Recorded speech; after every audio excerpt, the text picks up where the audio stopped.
Hi hello ನಮಸ್ಕಾರ ಸ್ನೇಹಿತರೆ. ಇಲ್ಲಿ ಸಾಕ್ಷಿ ಕಣ್ಮುಂದನೆ ಅಗ್ನಿಗೆ ದೊಡ್ಡ ಅಪಘಾತವಾಗಿದೆ. ಹಾಗಿದ್ರೆ ಏನಾಯಿತು, ಏನು ಕತೆ, ಯಾರು ಇದನ್ನೆಲ್ಲ ಕೂಡ ಮಾಡಿತು, ಇದೆಲ್ಲವನ್ನ ಕೂಡ ತಿಳ್ಕೋಬೇಕು ಅಂದರೆ ಈಗಲೇ ನಮ್ಮ ಈ ಚಾನಲ್ನ ಸಬ್ಸ್ಕ್ರೈಬ್ ಮಾಡಿ. ಹಾಗೆ ಈ ಒಂದು ವಿಡಿಯೋವನ್ನು ಪೂರ್ತಿಯಾಗಿ ನೋಡೋದನ್ನು ಯಾವುದೇ ಕಾರಣಕ್ಕೂ ಕೂಡ ಮರಿಬೇಡಿ. ಇಲ್ಲಿ ಅಗ್ನಿಗೆ ಸಾಕ್ಷಿ ಮೇಲೆ ಲವ್ ಆಗಿದೆ, ಬಟ್ ಆದರೂ ಕೂಡ ತೋರಿಸ್ಕೊತಿಲ್ಲ. ಅಗ್ನಿ ಪ್ರೀತಿ ಸಾಕ್ಷಿಗೆ ಗೊತ್ತಾಗ್ತದೆ, ಆದರೂ ಕೂಡ ಸಾಕ್ಷಿ ಏನು ಮಾಡೋಕ್ಕಾಗ್ತಿಲ್ಲ. ಇದರ ನಡುವೆ ಯುವಿ ಡಿನ್ನರ್ಗೆ ಅಂತ ಹೇಳಿ ಅಗ್ನಿ ಸಾಕ್ಷಿಯನ್ನು ಲೊಕೇಶನ್ಗೆ ಬಿಟ್ಟು ಹೊರಟುಬಿಡ್ತಾರೆ. ಇದ್ದ ಕಡೆ ಸಾಕ್ಷಿಗೋಸ್ಕರ ಎಲ್ಲವನ್ನ ಕೂಡ ಅರೇಂಜ್ ಮಾಡಿಕೊಂಡಿದ್ದಂಥ ಯುವಿ ಇವತ್ತು ಅದಿತಿ ಕೈಲಿ ಲಾಕ್ ಆಗಿದ್ದಾರೆ.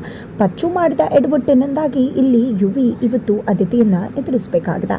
ಅದಿತಿ ಬರ್ತದಾಗೆ ಕಂಗಾಲಾಗಿದ್ದಾರೆ. ಯುವಿ ಏನು ಮಾಡಬೇಕು ಅಂತ ತೋರಿಸ್ತಿಲ್ಲ. ಅದಿತಿ ಮುಂದೆ ಡ್ರಾಮಾ ಮಾಡ್ತಿದ್ದಾರೆ. ಇದನ್ನೆಲ್ಲ ನನ್ನ ದೇವತೆಗೋಸ್ಕರನೇ ಮಾಡಿರೋದು ಅಂತ ನಾಟಕ ಮಾಡ್ತಿದ್ದಾರೆ.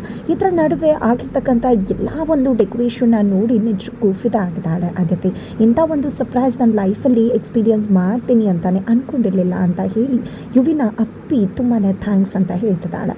ಇದರ ನಡುವೆ ನನಗೋಸ್ಕರ ಮಾಡಿದಂಥ ಆ ಒಂದು ಅರೇಂಜ್ಮೆಂಟ್ಸ್ನ ನನಗೆ ತೋರಿಸೋದಿಲ್ವಾ ಅಂತ ಹೇಳಿ ಯುವಿನ ಕೇಳಿದಾಗ ನನ್ನ ದೇವತೆಗೋಸ್ಕರ ಮಾಡಿರೋದನ್ನು ತೋರಿಸೋದಿಲ್ವಾ, ಬನ್ನಿ ಅಂತ ಹೇಳಿ ಕರ್ಕೊಂಡು ಹೋಗ್ತಾರೆ. ಆದರೆ ವೆಲ್ಕಮ್ ಟು ಮೈ ಲವ್ ಸಾಕ್ಷಿ ಅಂತ ಬರ್ತಿರೋ ಬೋರ್ಡನ್ನು ಯುವಿ ನೆನಪು ಮಾಡ್ಕೋತಾರೆ. ನೆನಪು ಮಾಡ್ಕೊಳುತ್ತೆ.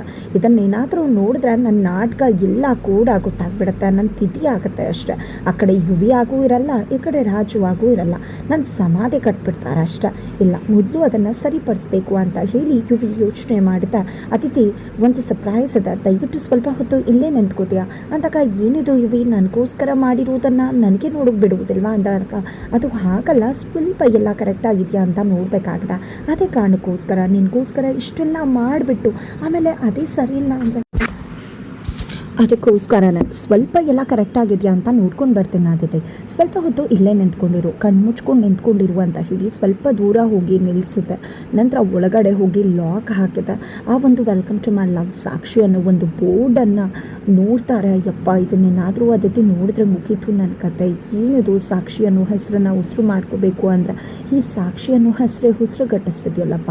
ಇಷ್ಟೆಲ್ಲ ಸಾಕ್ಷಿಗೋಸ್ಕರ ರೆಡಿ ಮಾಡಿಸ್ದೆ, ಬಟ್ ಎಲ್ಲ ಕೂಡ ವ್ಯರ್ಥ ಆಗೋಯ್ತಲ್ಲ ಅಂತ ಅಂದ್ಕೊಂಡಿದ್ದೆ. ಆ ಬೋರ್ಡನ್ನು ಪೀಸ್ ಮಾಡಿ ಆ ಕಡೆ ಹಾಕಿಬಿಡ್ತಾರೆ. ಬಟ್ ಇಲ್ಲಿ ಸಾಕ್ಷಿನೇ ಬರ್ತದಾಳ. ಈ ಕಡೆ ಅದಿತಿಯನ್ನು ಹಾಗೆ ನಿಲ್ಲಿಸಿದ್ದಾರೆ. ಅದಿತಿ ಹಾಗೆ ನಿಂತಾನೆ. ಈ ಕಡೆ ಯುವಿ ಹೊರಗಡೆ ಬರ್ತಾರೆ. ಹೊರಗಡೆ ಬರ್ತದಾಗೆ ಅದಿತಿನ ಕರ್ಕೊಂಡು ಹೋಗ್ತಾರೆ. ಅದೆಲ್ಲ ಡೆಕೋರೇಷನ್ಸ್ನ ನೋಡಿದ ನಿಜಕ್ಕೂ ಅದಿತಿ ಫುಲ್ ಖುಷಿ ಆಗ್ತದಾಳೆ, ಫಿದಾ ಆಗ್ತದಾಳೆ. ಎಷ್ಟು ಖುಷಿ ಆಗ್ತದೆ ಗೊತ್ತಾ ಯುವಿ, ನಿಜಕ್ಕೂ ನಿನ್ನನ್ನು ಎಷ್ಟು ಪ್ರೀತಿ ಮಾಡ್ತೀಯ ಅನ್ನೋದು ಇಲ್ಲೇ ಗೊತ್ತಾಗ್ತದೆ.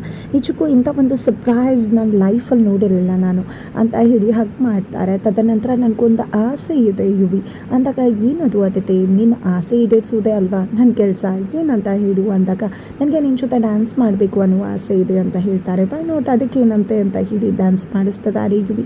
ಅದರ ಜೊತೆಗೆ ಈ ಕಡೆ ಸಾಕ್ಷಿ ಆಲ್ರೆಡಿ ಆ ಒಂದು ಲೊಕೇಶನ್ಗೆ ಎಂಟ್ರಿ ಕೊಟ್ಟು, ಇದೇ ಲೊಕೇಶನ್ ಅಲ್ವಾ ರಾಜು ಅವರು ಹೇಳಿದ್ದು ಅಂತ ಹೇಳಿ ಬರ್ತಿದ್ದಾಳೆ. ಫೈನಲಿ ಇಲ್ಲಿ ಅದಿತಿಯನ್ನು ಹಾಗೆ ತಿರುಗಿಸ್ತಿದ್ದಾರೆ ಯುವಿ. ಅದೇ ಟೈಮಲ್ಲಿ ಇಲ್ಲಿ ಸಾಕ್ಷಿ ಕೂಡ ಎಂಟ್ರಿ ಕೊಡ್ತಿದ್ದಾಳೆ.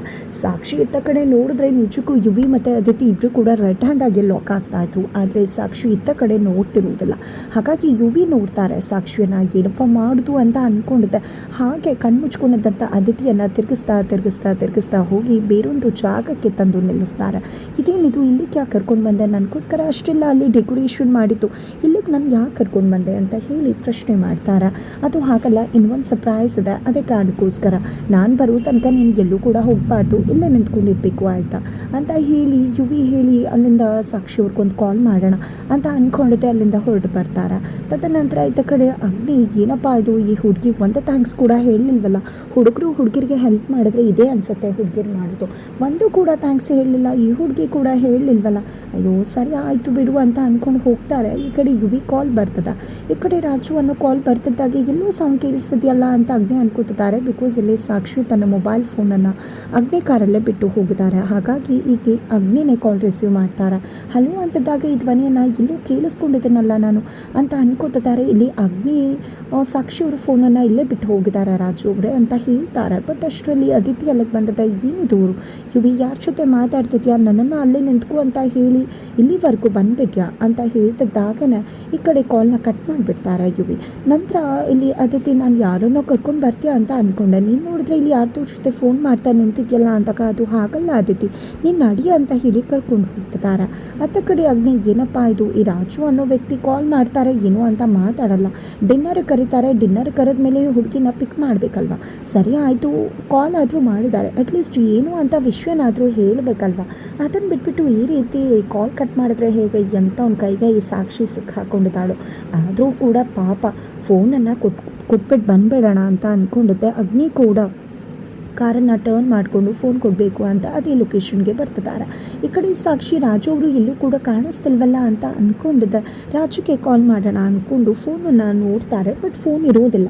ಏನಿದು ಫೋನೇ ಇಲ್ವಲ್ಲ, ಅಯ್ಯೋ ಅಗ್ನಿ ಸರ್ ಕಾರಲ್ಲೇ ಬಿಟ್ಬಿಟ್ಟೆ ಅನಿಸುತ್ತೆ, ಏನು ಮಾಡಲಿ ನಾನೀಗ ಅಂತ ಅಂದ್ಕೊಂಡಿದ್ದೆ. ಅಗ್ನಿ ಸರ್ ಇಲ್ಲೇ ಇದ್ದರೆ ಹೋಗಿ ಇಸ್ಕೊಂಡು ಬರೋಣ ಅಂದ್ಕೊಂಡು ಹೊರಗಡೆ ಓಡಿ ಬರ್ತಾಳೆ, ಬಟ್ ಆಲ್ರೆಡಿ ಅಗ್ನಿ ಅಲ್ಲಿರೋದಿಲ್ಲ. ಏನಪ್ಪ ಅದು, ಅಗ್ನಿ ಸರ್ ಕೂಡ ಆಲ್ರೆಡಿ ಹೋಗ್ಬಿಟ್ಟಿದ್ದಾರೆ, ಏನು ಮಾಡಿ ಫೋನ್ಗೆ ಈಗ ನಾನು ಅಂತ ಅನ್ಕೋತಿರ್ತಾಳೆ. ಅಷ್ಟರಲ್ಲಿ ಅಗ್ನಿ ಅಲ್ಲಿಗೆ ಬರ್ತಾರೆ. ಅಗ್ನಿ ಅಲ್ಲಿಗೆ ಬರ್ತಿದ್ದ ಹಾಗೇ ನಿಜಕ್ಕೂ ಕೂಡ ಸಾಕ್ಷಿಗೆ ಖುಷಿ ಆಗುತ್ತೆ ಅಗ್ನಿ ಸರ್ ಬಂದರು ಅಂತ. ನಂತರ ಇಲ್ಲಿ ಫೋನ್ ಬಗ್ಗೆ ಸಾಕ್ಷಿ ಕೇಳ್ತಿದ್ದಾಗೆ ಅಗ್ನಿ ಕೂಡ ಫೋನ್ ತೋರಿಸ್ತಾರೆ, ನಾನು ಬರ್ತೀನಿ ತೊಗೊಂಡು ಬರ್ತೀನಿ ಅಂತ. ಸಾಕ್ಷಿ ಹೇಳಿದಾಗ ಬೇಡ ಬೇಡ ನಾನೇ ಬರ್ತೀನಿ, ಫೋನ್ ತೊಗೊಂಡು ಅಲ್ಲೇ ಇರಿ ನೀವು ಅಂತ ಹೇಳಿ ಅಗ್ನಿ ಕೂಡ ಸನ್ನೆ ಮಾಡ್ತಾರೆ. ನಂತರ ಇಲ್ಲಿ ಅಗ್ನಿ ಫೋನ್ ತೊಗೊಂಡು ಸಾಕ್ಷಿಗೆ ಕೊಡೋಕೆ ಅಂತ ಬರ್ತಿದ್ದಾರೆ. ಅತ್ತ ಕಡೆ ಯುವಿ ಹೇಗಾದರೂ ಮಾಡಿ ಅದಿತಿ ಸಾಕ್ಷಿ ಕಣ್ಗೆ ಬೀಳದೇ ಇರೋ ಹಾಗೆ ನೋಡ್ಕೋಬೇಕು ಅಂತ ಯೋಚನೆ ಮಾಡ್ತಿದ್ದಾರೆ. ಈ ಕಡೆ ಅಗ್ನಿ ಫೋನ್ ತಗೊಂಡು ಬರಬೇಕಾದ್ರೆ ದಾರಿ ಮಧ್ಯದಲ್ಲಿ ಒಂದು ಕಾಲ್ ಬರುತ್ತೆ ಇಲ್ಲಿ ಅಗ್ನಿಗೆ. ಆ ಒಂದು ಕಾಲ್ನ ಪಿಕ್ ಮಾಡ್ತಂತ ಅಗ್ನಿ ಫೋನ್ನಲ್ಲಿ ಮಾತಾಡ್ತಿರ್ತಾರೆ. ಎದುರುಗಡೆ ಸಾಕ್ಷಿ ನಿಂತ್ಕೊಂಡಿರ್ತಾರೆ. ಈ ಕಡೆ ಹಾಗೆ ಮಾತಾಡ್ತಾ ಬರಬೇಕಾದ್ರೆ ಆ ಕಡೆಯಿಂದ ಒಂದು ಗಾಡಿ ಬರ್ತಾ ಇರುತ್ತೆ. ಆ ಒಂದು ಗಾಡಿ ಬರ್ತಿದ್ದಾಗೆ ಇಲ್ಲಿ ಸಾಕ್ಷಿ ನೋಡ್ತಿದ್ದಾಳೆ, ಅಗ್ನಿಗೆ ಗಮನನೇ ಇಲ್ಲ, ಫೋನ್ನಲ್ಲಿ ಬ್ಯುಸಿ ಆಗಿದ್ದಾರೆ. ಈ ಕಡೆ ಆ ಗಾಡಿ ಬಂದು ಅಗ್ನಿಗೆ ಗುದ್ದು ಬೇಕು ಅಷ್ಟರಲ್ಲಿ ಸಾಕ್ಷಿ ಅಗ್ನಿ ಸರ್ ಅಂತ ಕಿರ್ಚ್ಕೋತಿದ್ದಾಳೆ. ಅಗ್ನಿ ಸಾಕ್ಷಿಯನ್ನು ನೋಡ್ತಿದ್ದಾರೆ. ಅಷ್ಟರಲ್ಲಿ ಆ ಗಾಡಿ ಬಂದು ಅಗ್ನಿಯನ್ನು ಹೊಡ್ಕೊಂಡು ಹೋಗೇ ಬಿಡುತ್ತೆ. ತಕ್ಷಣ ಜೋರಾಗಿ ಚೀರ್ಕೊಂಡಂಥ ಸಾಕ್ಷಿ ಅಗ್ನಿ ಬಳಿಗೆ ಓಡಿ ಹೋಗ್ತಾಳೆ. ಅಗ್ನಿ ಆಲ್ರೆಡಿ ಪ್ರಜ್ಞೆ ತಪ್ಪಿ ಕೆಳಗಡೆ ಬಿದ್ದಿದ್ದಾರೆ. ಅಗ್ನಿ ಸರ್ ಎದೇಳಿ ಅಂತ ಹೇಳಿ ಸಾಕ್ಷಿ ಎಬ್ಸೋಕೆ ಟ್ರೈ ಮಾಡ್ತಿದ್ದಾಳೆ, ಬಟ್ ಅಗ್ನಿಗೆ ಎಚ್ಚರ ಆಗ್ತಿಲ್ಲ. ಬಿಕಾಸ್ ಅಗ್ನಿಗೆ ತಲೆಗೆ ತುಂಬಾ ಪೆಟ್ಬಿಟ್ಟಿದೆ. ಇಲ್ಲಿ ಸಾಕ್ಷಿ ಪ್ಲೀಸ್ ಸರ್ ಎದೇಳಿ ಸರ್, ದಯವಿಟ್ಟು ಎದೇಳಿ ಸರ್ ಅಂತ ಹೇಳಿ ತುಂಬಾ ಕಣ್ಣೀರು ಹಾಕ್ತಿದ್ದಾಳೆ, ಚೀರಾಡ್ತಿದ್ದಾಳೆ, ಗೋಳಾಡ್ತಿದ್ದಾಳೆ.